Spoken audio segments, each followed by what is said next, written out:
bagaimana cara mendapat jodoh secara cepat dan berkualitas?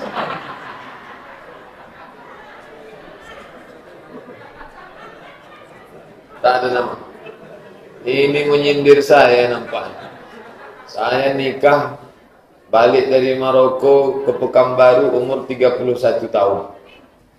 Adik sudah beranak satu. Lama. Jadi masalah jodoh ini pertama ada usaha, yang kedua ada doa, yang ketiga tawakal. Itu kue memang sudah jatah kita. Memang jatah kita itu sudah. Tapi kita tak bisa mengatakan kalau jatah kita takkan kemana.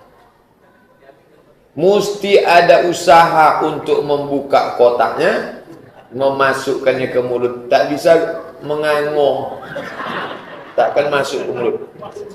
Jadi kalau dikatakan orang kalau jodoh tak kemana, betul, itu bagian dari rezeki dari Allah. Tapi harus ada disebut dalam akidah Asy'ariyah namanya al-kasbu, usaha.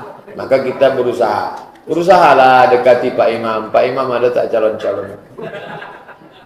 Dekati Ustadz Saprudin. Ustadz ada calon-calon dari Pak Ustadz. Ustadz Somad dekati. Datanglah mahasiswa jumpai saya. Pak Ustadz, saya mahasiswa Ustadz dulu di UIN. Dulu Ustadz kan pernah ngomong katanya perempuan itu yang paling sempurna kalau 4. Cantik, kaya, taat, dan keturunan bangsawan baik-baik. Ada tak yang ada 4-4-nya Pak Ustadz? Saya bilang kalau ada 4-4-nya kenapa saya kasih ke kamu?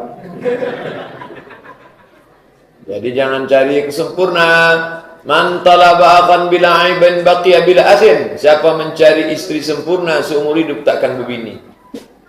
Man talaba akan bila aibin baqiya bila asin. Siapa yang mencari kawan tak bercacat seumur hidup takkan berkawan.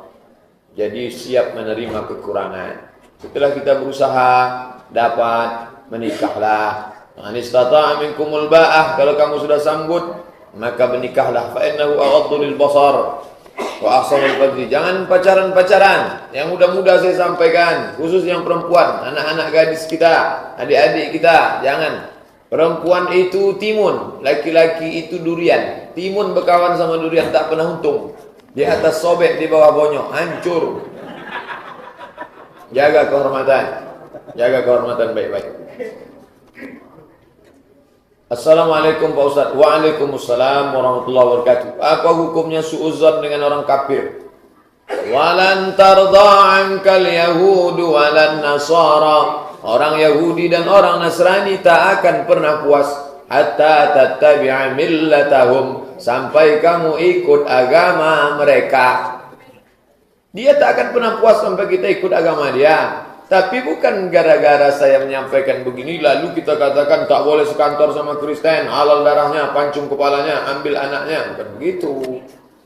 La yanhakumullahu 'anil ladzina lam yuqatilukum fid din. Kalau orang kafir itu tidak membunuh kamu, walam yukhrijukum min diyarikum, tidak mengusir kamu, antabarruhum wa tuqsitu ilaihim, surat Al-Mumtahanah, maka kamu boleh berbuat baik dan bersikap adil. Tengok, kalau dia tak mengusir kita, dia tidak menganiaya kita, dia tidak memerangi kita, maka kita boleh berbuat baik dan bersikap adil. Dulu bersikap adil lah, tapi perlu waspada. Ingat, kejahatan terjadi bukan hanya karena ada niat dari pelakunya, tapi juga karena ada kesempatan. Waspadalah. Apa sunnah-sunnah yang dianjurkan dan diharamkan ketika hari raya Idul Adha? Bangun pagi macam biasa, salat sunat qabliyah subuh, masuk masjid tahiyatul masjid, qabliyah subuh, salat subuh, bertakbir dianjurkan tidak hanya setelah salat umum. Allahu Akbar, Allahu Akbar, Allahu Akbar, la ilaha illallah, wallahu akbar, Allahu Akbar, walillahil hamd. Jadi bukan hanya selesai salat, tapi selesai salat dibuat bagus, tak salah. Ibu-ibunya bukan hanya memasak di rumah sambil mengacau Allahu Akbar. Bertakbirlah, mengagungkan Allah Subhanahu wa taala. Kemudian dianjurkan dari terbit fajar azan subuh itu tidak memakan apa-apa, tak ada masuk air, makanan tak ada. Karena Nabi memang tak makan apa-apa sampailah sholat Id. Habis sholat Id Nabi balik, fadzabahahuma biyadihi, dipotongnya sendiri. Setelah dipotongnya, hati kambing itulah makanan pertama yang masuk ke mulutnya. Ada orang menyebut itulah puasa tanggal 10 Pak Ustaz. Tidak, puasa itu adalah menahan makan minum dari terbit fajar sampai tenggelam matahari. Sedangkan ini tidak sampai tenggelam matahari, hanya sampai setelah sholat. Habis sholat potong makan. Setelah itu barulah potong kuku, potong kumis, potong rapikan jenggot, dan potong rambut. Bagi yang dari tanggal 1 kemarin tidak potong kuku. Iza ra'aitum hilala Zulhijjah, kalau kamu mau berkurban, wa arada ahadukum an yudhi, kamu mau berkurban, falyumsik an sya'rihi, jangan potong rambut, jangan potong kumis, jangan potong kuku, jangan potong sampai tanggal 10 pagi. Setelah motong barulah potong kuku, potong kumis. Tapi ini sunnah. Kalau dia kemarin ada potong kuku, ya tak salah. Tapi kalau dia mau jalankan dari tanggal 1 kemarin, kuku panjang mulai 10 hari, kuku panjang muka semak udah. Maka pada tanggal 10 pagi setelah dia potong, setelah dia makan, barulah dia rapikan bersih. Maka pada tanggal 10 itu baru hari raya, hari baru, kumis baru, jenggot baru, rambut baru, kuku baru, bini lambu. Yang haram apa Ustaz? Haram berpuasa pada hari Nahar tanggal 10 dan hari Tasyrik. 1 Syawal haram puasa, tanggal 10 Zulhijjah haram puasa, tambah 3 lagi, 11, 12, 13 Tasyrik. Tasyrik diambil dari kata tasyrik, menjemur daging. Karena waktu itu daging melimpah ruah banyak, dipotong tipis-tipis, dijemur di bawah cahaya matahari. Asyraqatis syamsu, terbit matahari. Tasyrik, menjemur di panas matahari. Daging banyak. Makanlah banyak-banyak daging. Tapi yang paling afdal kita sedekahkan. Sedekah. Jangan sampai menyipak kaki sapi dari freezer kulkas. Asal ditutup tak bisa. Lepak ke kaki sapi dulu. Sedekah. Bagaimana cara mandi junub yang benar Pak Ustaz? Untuk saya yang baru balik. Yang pertama, masuk kamar mandi, langkahkan kaki kiri. Allahumma inni a'udzubika minal khubuthi wal khaba'ith. Setelah itu maaf cakap. Ini saya sampaikan karena hadis Nabi. Nabi membasuh kemaluan. Setelah dibasuh, siramkanlah air ke sebelah kanan dari mulai kaki dulu. Siramkan kaki sampai ke lutut, naik ke atas sampai ke paha, ke pinggang, baru sampai ke perut, naik ke atas, baru siramkan ke kepala. Kemudian rambut, berwuduk dulu. Setelah basuh kemaluan, berwuduk. Wuduk macam wuduk mau salat. Idza qumtum minas salati fasilu wujuhakum wa aydiyakum minal marafiq wamsahu bi ru'usikum, telinga, wa arjulakum, kaki. Habis itu siramkan ke bagian sebelah kanan, diawali dari bawah sampai ke atas. Tadi waktu berwuduknya airnya itu dicelah takhlil, dicerah-cerahi rambut supaya jangan terkejut. Beberapa bulan yang lalu saya dapat WhatsApp, mengapa stroke di kamar mandi. Itu judulnya mengapa stroke di kamar mandi. Kenapa orang sering stroke di kamar mandi? Rupanya ketika air itu disiramkan langsung ke kepala, kepala ini terkejut. Karena air dingin langsung ke kepala, terkejut. Maka respon badan kalau terkejut, darah langsung menyemprotkan dari jantung naik ke atas, mau memanaskan kepala. Disitulah dia terpaksa salurannya macet, stroke. Maka di tulisan itu dianjurkan menyiram pelan-pelan. Waktu saya baca, subhanallah, sekarang orang baru tahu cara mandi pelan-pelan dari bawah ke atas. Nabi sudah mengajarkan itu 14 abad yang lalu. Siram pelan-pelan, jangan terkejut. Nah, bersihlah semua. Agama yang paling bersih agama Islam. Cebok, basuh tangan, basuh kaki, berwudu, mandi wajib. Orang barat pakai jas, pakai dasi, tapi tak berbasuh. Orang Islam ini bersih. Begitulah cara. Jangan sampai macam cerita kawan saya, ada orang suaminya meninggal, dia menangis, lalu orang mengatakan cerita tentang mandi wajib, baru dia bertanya, ada mandi wajib? Iya, anak udah 5. Tak tahu dia mandi wajib setelah anak 5. Maka perlu belajar fikih. Yang saya tanyakan, bagaimana sholat kita khusyuk Pak Ustaz? Ada 5 langkah. Bukunya kecil, judulnya Sifat Salat Khusyuk. Ditulis oleh Syekh Ali Tantawi dari Damaskus. Sudah meninggal. Allah maghfirlahu warhamhu wa'afihi wa'fu anhu.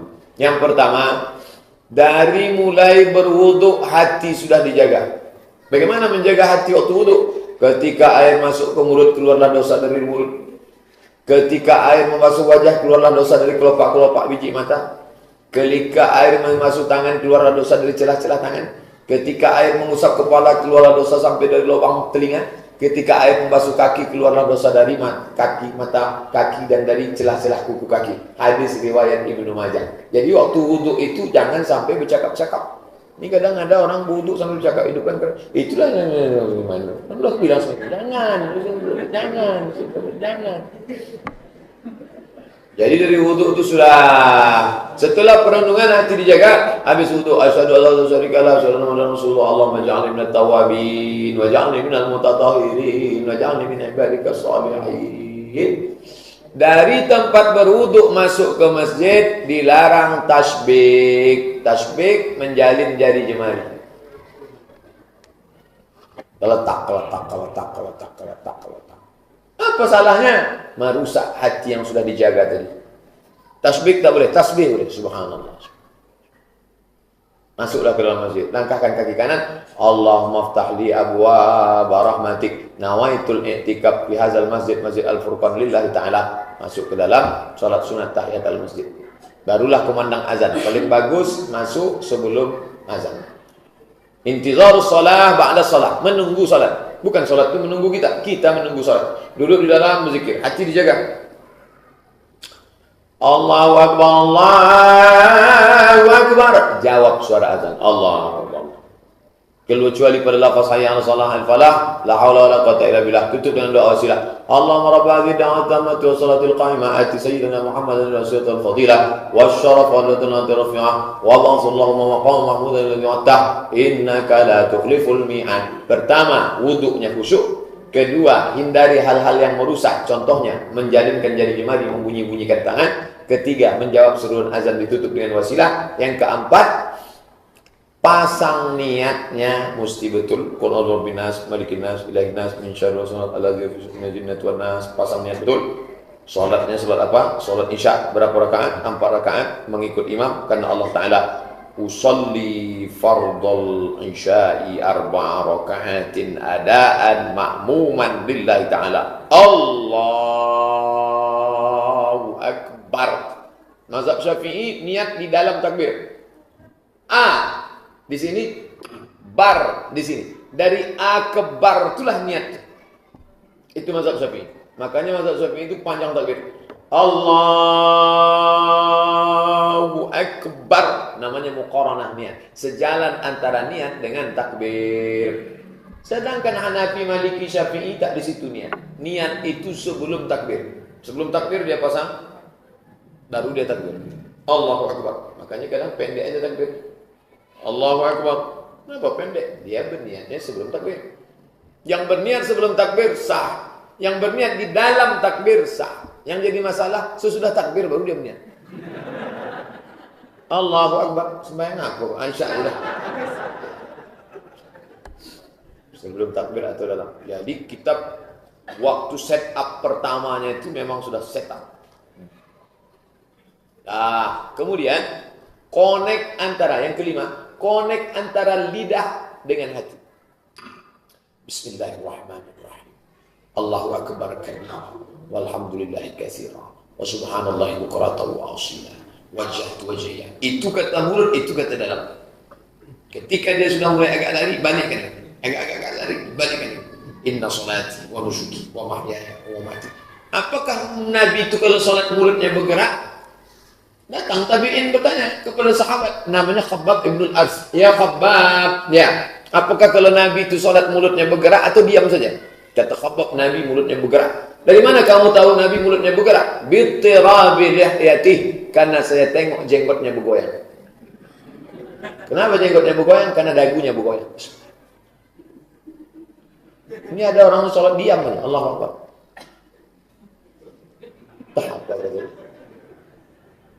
Ditanya sama kawan, kenapa mulutmu tak bergerak? Kenapa kau tengok aku? Gitu.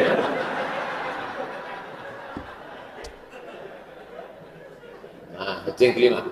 Yang keenam, memahami bacaan. Saya tak menyuruh menghafal arti. Tidak, saya tak menyuruh menghafal arti. Inna sholati, sesungguhnya sholatku. Wa nusuki, ibadahku. Wa mahyaya, matiku. Hidupku. Wa mamati, bukan begitu. Paling tidak memahami secara umum. Inna salati wa nusuki wa mahyaya wa mamati la syarika lahu wa bidzalika umirtu ana.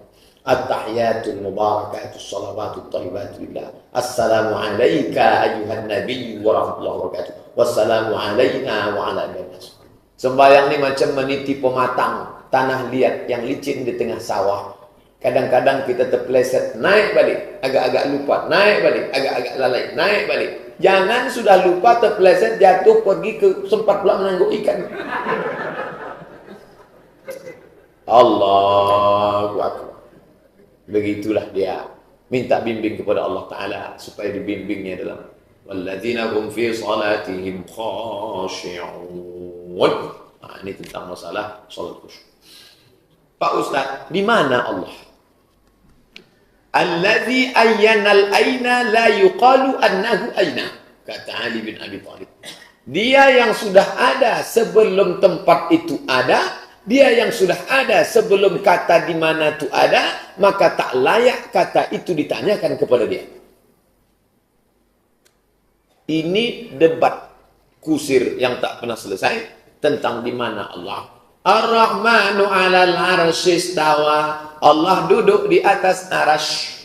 Kalau Allah duduk di atas arasy, berarti arasnya di bawah, dia di atas. Karena kalau dia duduk di bawah arasy, berarti dia menjunjung arasy. Kalau dia di atas arasy di bawah, sama dia macam Abdul Somad duduk di atas kursi. Sedangkan ayat mengatakan walam yakul lahu kufuwan ahad. Laisa kamislihi. Maka dalam masalah ayat-ayat mutasyabihat ini terbagi ke dalam 4 kelompok. Kelompok yang pertama mengatakan tafwid, serahkan itu sama Allah. Pak Ustaz, ya, apa arti Allah duduk di atas aras, Pak Ustaz? Wallahu a'lam bishawab. Ini kelompok tafwid namanya, serahkan sama Allah. Pak Ustaz, apa arti Allah duduk di atas aras? Serahkan aja sama Allah. Jangan jawab tanya. Nanti lama-lama ditanya orang, itu Ustaz siapa? Itu Ustaz, serahkan aja sama Allah. Kelompok yang pertama tafwid, serahkan sama Allah, jangan dibahas-bahas karena ini ayat mutasyabihat. Kelompok yang kedua namanya takwil. Ar-Rahman 'alal 'arsy istawa. Allah duduk di atas aras, bukan Allah duduk di atas aras, tapi maknanya isti'la, Allah berkuasa. Kenapa dikatakan duduk di atas singgasana? Bapak Dr. Andus Haji Herman Abdullah MM duduk di atas kursi singgasana wali kota Pekanbaru selama 2 periode. Bukan dia duduk 10 tahun di atas kursi. Maknanya dia berkuasa. Ini namanya Asy'ari. Yang ketiga, mujassimah. Mujassimah menyamakan Allah dengan makhluk. Kalau kalian mau tahu macam mana Allah duduk di atas aras, beginilah macam aku duduk di atas. Oh, ini kafir. Karena dia sudah membatalkan 2 ayat. Yang keempat, ini nama kelompoknya isbat. Isbat itu menetapkan satu sifat bagi Allah, nama sifatnya istiwa. Istiwa itu artinya duduk di atas aras. Allah punya sifat namanya sifat istiwa, duduk di atas aras, tapi duduknya tak sama macam duduk kita. Ini kelompok. Ustadz sendiri condong kemana? Saya secara umum tafwid, serahkan sama Allah. Tapi kalau mahasiswa atau kalangan akademisi bertanya, Pak Ustadz, apa arti Allah duduk atas aras? Ustadz tanya-tanya, serahkan aja sama Allah. Maka tengok, dalam masalah akidah yang paling selamat Asy'ari. Makanya kerajaan Siak Srindapura, kerajaan Melayu Delhi, kerajaan Aceh itu sudah menetapkan 3 sepakat seluruh Indonesia ini. Dalam masalah akidah Asy'ari, dalam masalah fikih Syafi'i, dalam masalah tasawuf Ghazali. Itu yang ditulis juga dalam konstitusi Nahdlatul Ulama. Dalam masalah akidah Asy'ari atau Maturidi, dalam masalah fikih Syafi'i dengan tetap menghormati Hanafi, Maliki dan Hambali, dalam masalah tasawuf mengikut tasawuf Sunni Junaid Al-Baghdadi dan Abu Hamid Al-Ghazali meninggal 505. Nah, ini tentang masalah masalah ayat mutasyabihat. Itu sebetulnya yang ditanya ini, apakah Allah duduk di atas arsy atau tidak. Ketika Muhammad Al-Fatih menghancurkan Konstantinopel, merubah menjadi Istanbul, ketika itu pendeta-pendeta Nasrani sedang sibuk membahas tiga.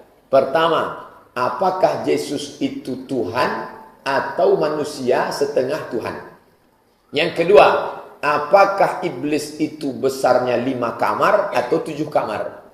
Yang ketiga, apakah malaikat itu laki-laki atau betina?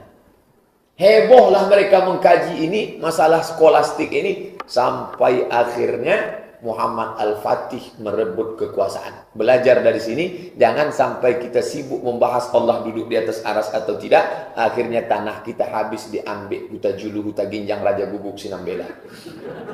Awak masih juga asik membahas Allah duduk di atas aras atau di mana? Belajar dari kekacauan yang terjadi di Konstantinopel. Asiklah orang Konstantinopel membahas. Kalau dia jumpa sama orang, malaikat laki-laki atau perempuan? Malaikat laki-laki atau perempuan? Iblis besarnya 2 kamar atau 3 kamar? Iblis. Tanah dia sudah diambil oleh Muhammad Al-Fatih. Ternyata sekarang berbalik masalah itu ke kita. Orang kita sibuk membahas Allah duduk di atas aras atau di mana. Palestina diambil oleh orang Yahudi, dia bingung kacau. Belajar dari masalah ini. Bolehkah kita sholat tahajud witir sedangkan kita tidak, kita tidur dari sore? Sedangkan kita tidur dari sore. Tak ada tidaknya. Sebab kita sebagai penjaga malam. Security. Misalnya security, aman, mau sholat. Jangan gara-gara sholat tahajud hilang barang-barang. Menjaga barang ini wajib. Sholat itu sunat. Luang Pak Ustadz, kami ganti-gantian sama kawan. Boleh kami sholat? Kalau ada tidurnya namanya tahajud. Kalau tak ada tidurnya namanya qiyamul lail. Dua-duanya dapat pahala. Pernah tak Nabi sholat tak pakai tidur? Pernah. Sholat dia dari Isya sampai subuh. Mana pakai tidur? Tapi tidak tiap malam, sekali-sekali. Jadi kalau tidak pakai tidur, qiyamul lail. Itulah yang saya bingungkan sampai sekarang Pak Ustadz. Antara tidur dan tak tidur. Jadi mana yang pilih? Satu pun tak saya pilih. Pilihlah. Lu mau tidur, tidur. Jangan gara-gara mau tahajud sampai tidak qiyamul lail. Kalau pakai tidur dulu, tahajud. Tak pakai tidur, qiyamul lail. Ustaz, apabila kita sholat tahajud dalam masjid, yang mana didahulukan? Sholat sunat tahajud apa sholat sunat tahiyatul masjid? Iza dakhala ahadukumul masjid, kalau kamu masuk masjid fala yajlis, jangan duduk hatta yusolli rak'ataini, sholat sunat 2 rakaat. Hukumnya sunat. Jadi begitu masuk masjid, tahiyatul masjid. Nabi sedang khutbah. Tiba-tiba masuk seorang laki-laki, duduk. Kata Nabi, qum, tegak, fashalli rak'ataini, salat sunat 2 rakaat. Tapi kalau terlambat salat Jumat, janganlah pula depan khotib. Pergilah agak-agak ke samping. Ini udah terlambat masuk ke depan salat ayat panjang, pakai baju kaos, tulis belakang. Emang masalah buat lo? Ini orang tak ada adab.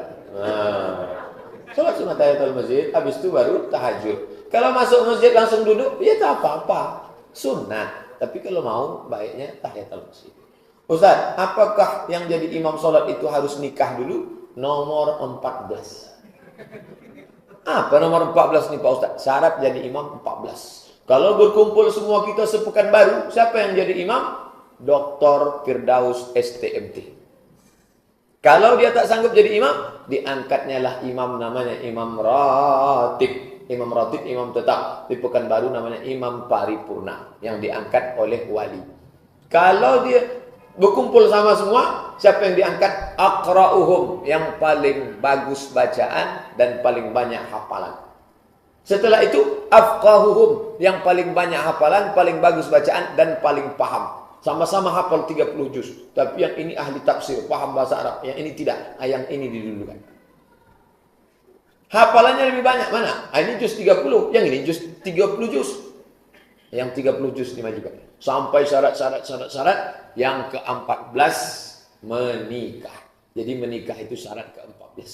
Makanya kalau sudah sholat tarawih, banyak santri-santri dari pondok tahfiz jadi imam tarawih, umur baru 15 tahun tapi hafal 30 juz. Datang jamaah bupisi. Lah bubinnya apa london? Pak, jangan dipermasalahkan. Nikah tuh nomor sampai boleh. Ada yang sudah nikah 4 kali, juz amma pun tak selesai. Mohon maaf yang sudah nikah 4 kali. Jadi nikah tuh nomor 14. Di mana tuh Pak Ustaz? Dalam kitab Al-Fiqhul Islami wa Adillatuh Syekh Wahbah Zuhaili. Itu bahan saya untuk mengajar pelatihan imam. Kemarin terakhir pelatihan imam di Batam. Syarat imam yang ke-14 menikah. Bukan syarat wajib, artinya afdal. Kalau dia tak menikah, dia tak apa-apa. Pada zaman Nabi ada seorang imam diangkat jadi imam umurnya 7 tahun. 7 tahun. Kitab Sahih Bukhari, bukan. Kalau itulah dibuat tempat kita, sosek Ustaz Somad ke?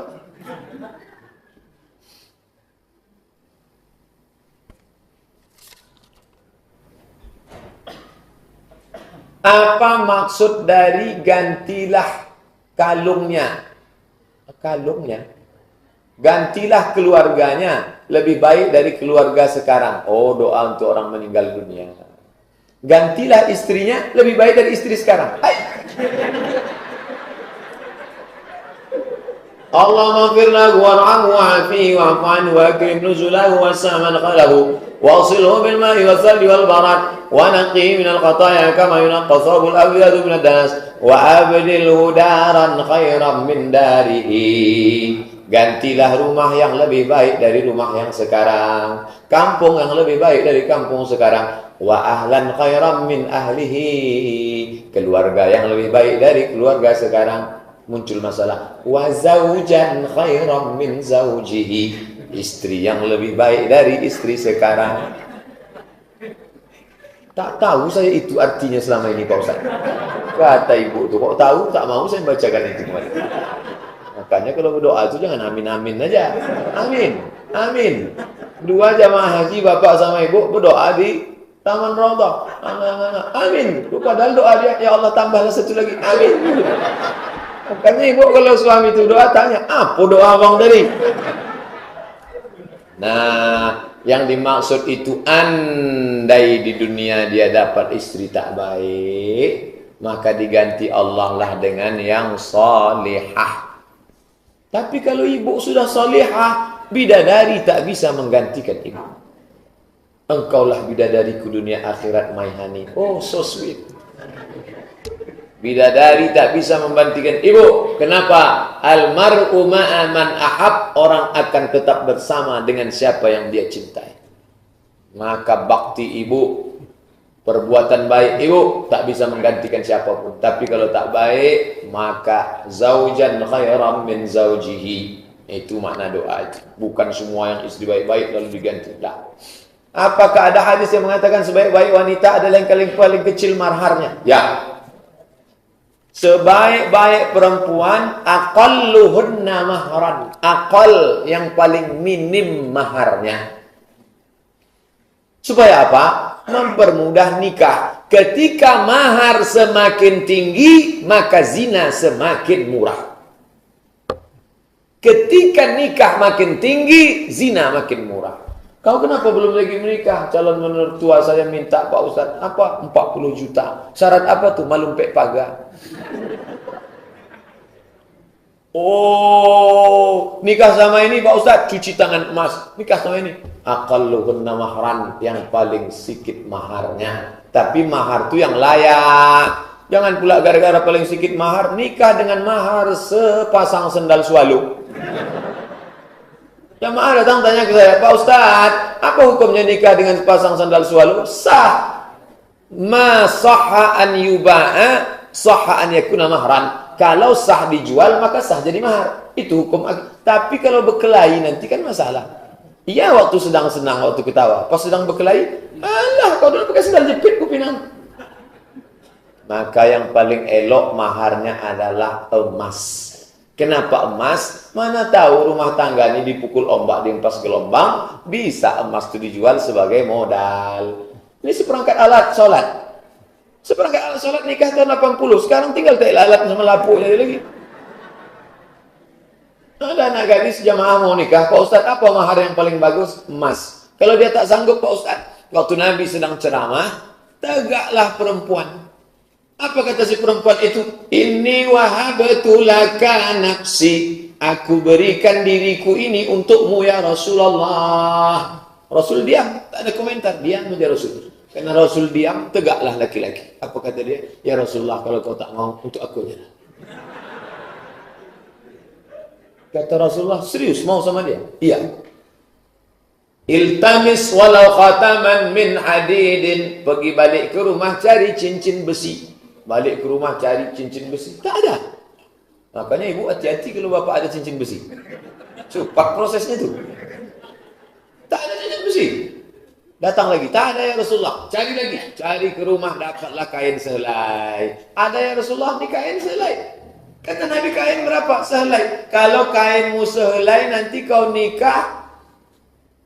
Istrimu pakai kain kau pakai apa? Diam dia lama suasana hening.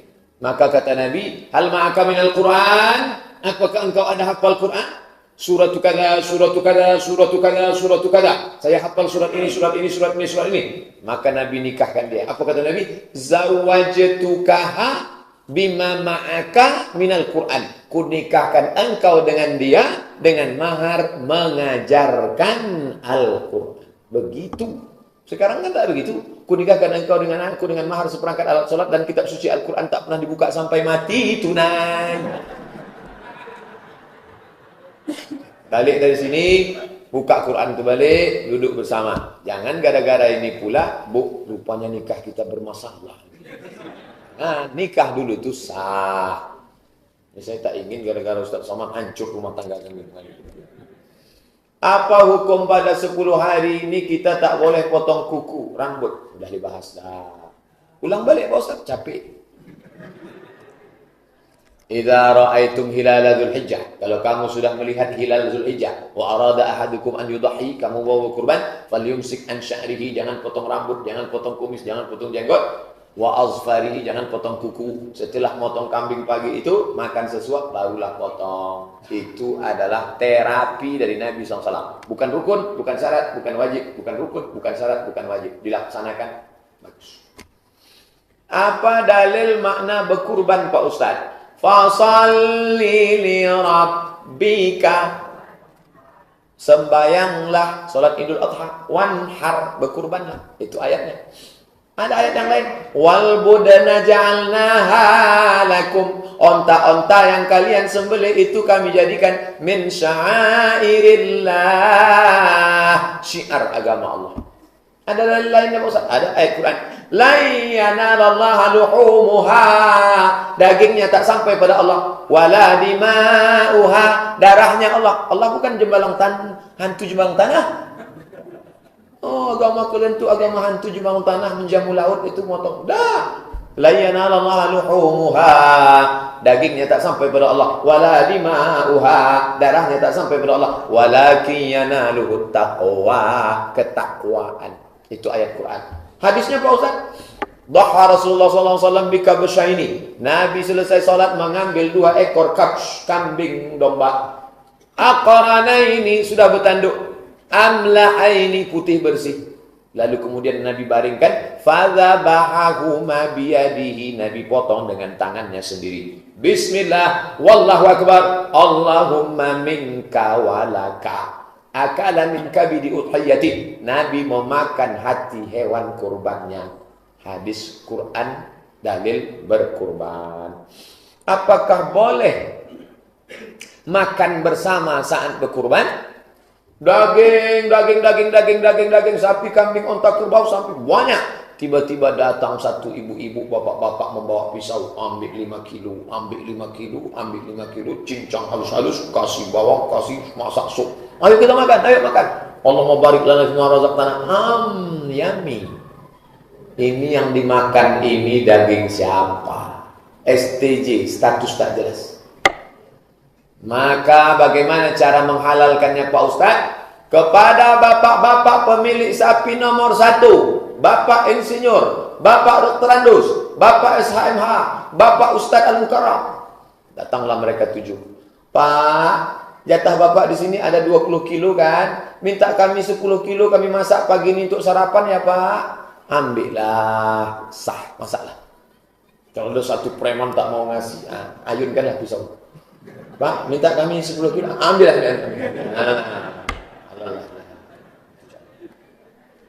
Karena kalau tidak daging ini sekarang ada masjid kita mungkin tidak, tapi ada panitia semena-mena semau dia saja.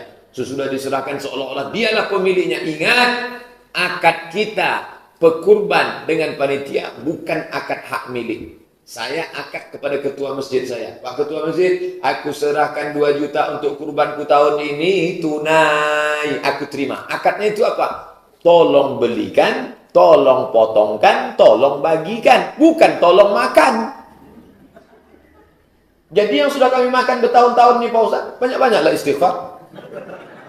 Tak ampun pada Allah. Akan datang jangan diulang balik. Malam Jumat mana yang lebih utama dibaca Pak Ustaz? Surat Yasin atau surat Al-Kahfi? Dua-duanya baca. Habis sholat maghrib, baca Al-Kahfi. Habis maghrib ke Isya 45 menit selesai Al-Kahfi. Habis itu baca Yasin. Dua-dua. Ini yang saya bingungkan nih Pak Ustaz, antara Al-Kahfi dengan Yasin. Sampai sekarang belum saya baca satu-satunya. Salam Pak Ustaz. Waalaikumsalam warahmatullahi wabarakatuh. Izin nanya tentang melaksanakan kurban. Bolehkah kulit sapi yang dikurban itu dijual Pak Ustaz? Man ba'jilda udhiyatihi, siapa yang menjual kulit hewan kurbannya, fala udhiyatalah, maka tiada kurbanlah baginya. Man ba'jilda udhiyatihi, siapa yang menjual kulit hewan kurbannya, fala udhiyatalah, maka tiada kurbanlah baginya. Hadis riwayat Al-Hakim dalam kitab Al-Mustadrak. Jadi kulit ini kemana? Panggil fakir miskin. Fakir miskin, sini. Datanglah fakir miskin. Ini ada 10 lembar kulit untuk kalian. Ambil. Menengok kulit, jijik katanya. Tak mau, tidak. Kebetulan Bapak ada kenalan relasi. Buka www.jange.com. Halo, ya, Mr. Jange. Ya, can you come here to take our sacrifice? Bisa kalian datang untuk mengambil kulit ini? Yo, sebentar kecilnya. Datanglah dia. Berapa mau bayar selembar? 100.000. Kali 10, 1 juta. Ini 1 juta. Nah, duit pegang panitia 1 juta. Panggil balik pakai miskin. Pakai miskin. Mau kulit? Duit? Mau? Tidak boleh duit itu dipakai beli pisau, beli kresek, nasi bungkus, gudang garam Suryaji, Samsu.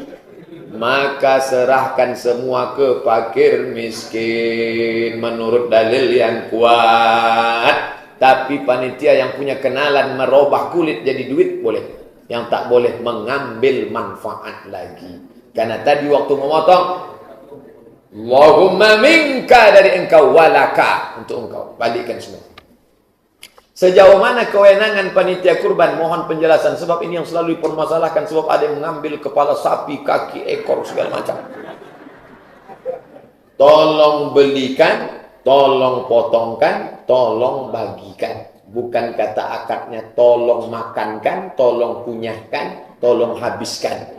Akadnya itu, pernahkah Nabi mewakilkan pemotongan dan pembagian? Ya. Kepada siapa? Ali bin Abi Thalib. Ali, tolong potongkan, tolong bagikan, tolong sedekahkan. Apa kata Ali?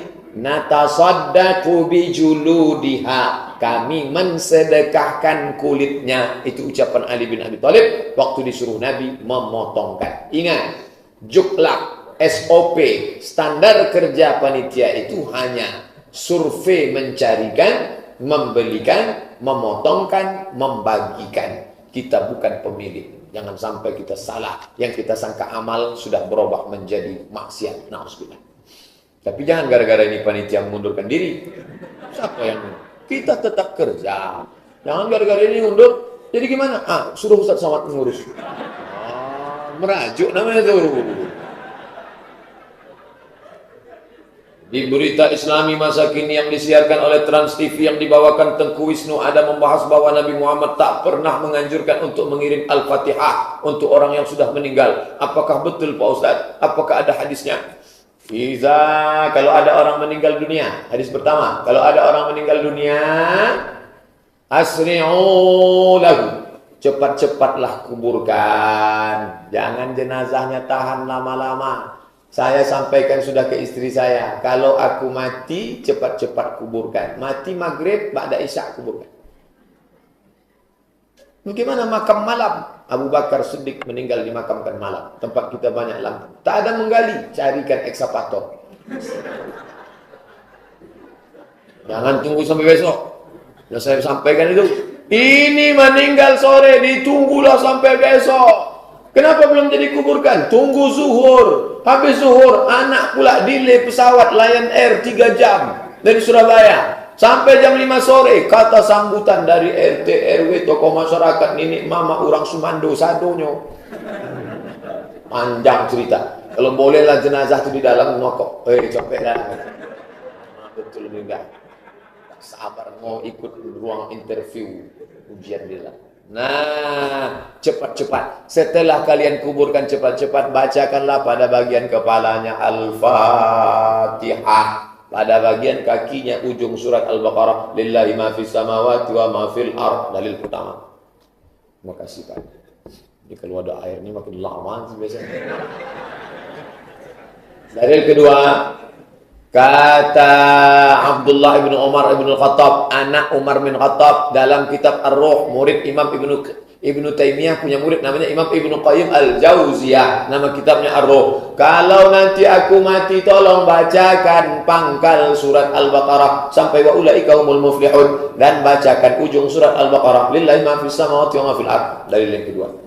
Maka berdasarkan dalil ini, kata mazhab Syafi'i dalam kitab Al-Majmu' Syarah Muhadzab disebut oleh Imam An-Nawawi, wa in khatimul Qur'an, seelok-eloknya bacolah sekhatam Quran. Kalau tak sanggup sekhatam Quran, bacalah hatinya Al-Quran. Qalbul Quran, Yasin, wal Quranil Hakim, innaka laminal mursalin. Kenapa Pak Imam menangis? Belum dibayar dulu. Nah, tak sanggup membaca Yasin terlalu panjang, Ummul Quran Al-Fatihah. Untuk almarhum Ustaz Abdul Somad, Al-Fatihah. Nah, cukup. Sampai tak Pak Ustaz? Sampailah. Dalil saya bacakan. Udah ditanya dulu. Sampai tak Ustaz? Nah, coba bacakan. Balik lagi enggak? Berarti sampai. Dibacakan dalil tak percaya. Dibacakan logika tak percaya. Tak juga dia percaya, saya tak percaya. Siapa nama lengkap? Nanti kalau kau mati, kebacakan Al-Fatihah. Kalau tak sampai, cepat-cepat kasih kabar. Ustaz, apa tanggapan Ustaz tentang konferensi ulama baru-baru ini diceknya? Konferensi ulama diceknya mengeluarkan Salafi Wahabi dari Ahlus Sunnah wal Jamaah. Oh, ngamuk mereka. Kenapa kami keluar dari Ahlus Sunnah? Kenapa kami keluar dari Ahlus Sunnah? Baru sekali inilah kelompok ini mengeluarkan. Sedangkan orang ini mengeluarkan Asy'ari, berbuih-buih mulutnya. Asy'ari bukan Ahlus Sunnah, Asy'ari bukan Ahlus Sunnah. Ini konflik antara Asy'ari dengan non-Asy'ari. 1000 kali mereka sudah mengeluarkan Asy'ari. Asy'ari bukan Ahlus Sunnah, Asy'ari bukan Ahlus Sunnah. Nah, jadi orang yang tak paham cerita ini, kenapa ini muktamar ceknya? Kenapa tiba-tiba dikeluarkan? Ini adalah reaksi, bukan aksi ini, balasan. Balas pantun. Ini balasan. Kalian mengeluarkan kami dari sunnah, ini sekarang kami keluarkan. Kenapa kalian mencak-mencak? Kata dia. Tapi saya setelah balik dari Talang Mamak, tak tertarik lagi dengan ini.